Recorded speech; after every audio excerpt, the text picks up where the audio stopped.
Welcome.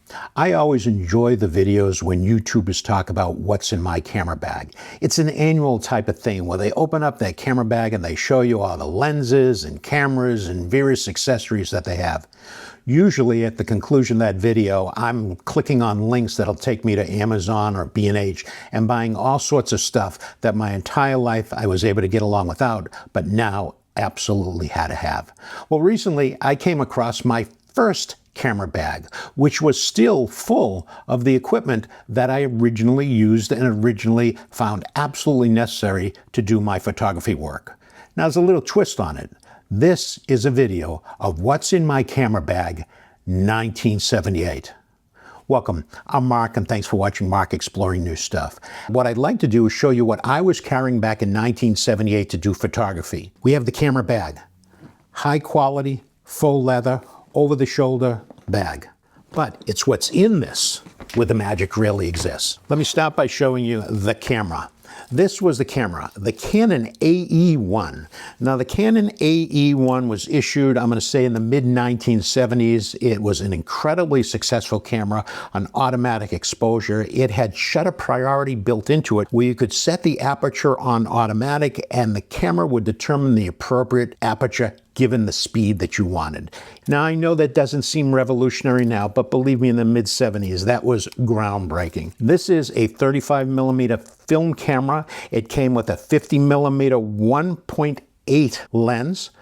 Standard on it, and retailed back in 1978 for about $350. It had a number of things that are different than today's cameras. First of all, it had no autofocus. It had what they call focus assist, whereby you'd adjust your focus manually and be able to line up some screens and some crosshairs to determine if your subject was in focus.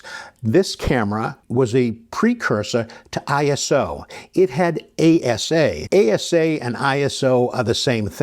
ASA stands for American Standard Association, ISO International Service Organization, but it was the same thing. It was film speed, but you weren't able to change it. You'd buy the film based upon the ASA or ISO that you'd like. You'd set the camera for that ISO, and everything that you'd be taking, that ISO is now fixed. Most popular ISO was 100, 200, 400. I remember you could get it as high as 800. I don't remember it being available too much higher than that.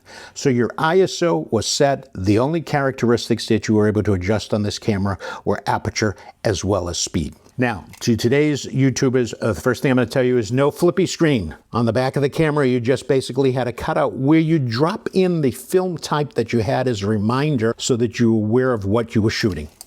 There was a light meter inside the viewfinder that was difficult to see, especially if you had the lens cap on, which would tell you if you're properly exposed. Again, if you had it on A, it would make that determination as to the appropriate aperture for it. Let's go to the overhead here and I'll show you some other things that were in my camera bag, 1978. This was film shield if you were flying in an airport coming back after taking some photography, because there was concern that the airport X-ray system may compromise the quality of your film. And this was a lead bag that you would simply place your film inside, clip it shut, and then you could safely, without concern, pass through the X-ray machines at the airport. Next thing that I had in my camera case was a Canon flash. This is a Speedlight 156A. You could set it manually or you could set it auto. There was a green zone that the flash would be effective at based upon distance, and there would be a red and extended area. This would run on batteries. Next thing I want to take you through is just showing you a zoom lens. Now this is a Canon zoom lens. It is a 100 to 200. It is a 52mm lens thread.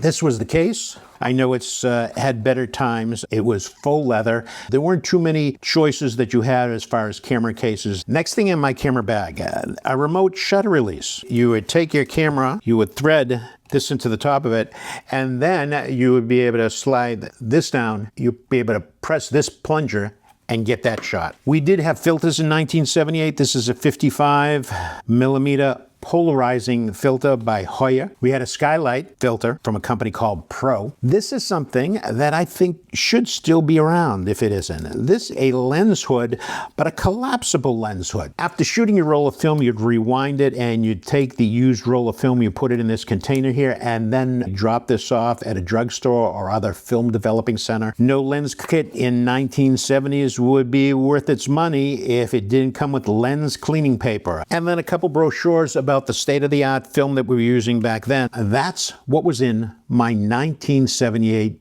camera bag. Now, there are no links at the end of this video because all the equipment that I've shown you is outdated, except the Canon AE-1 is still available on B&H and Amazon if you'd like to kind of go back and experience what it was like to shoot on film. I'm Mark. Thanks for watching Mark Exploring New Stuff. If you found this video interesting, give us a thumbs up, share, comment, and subscribe.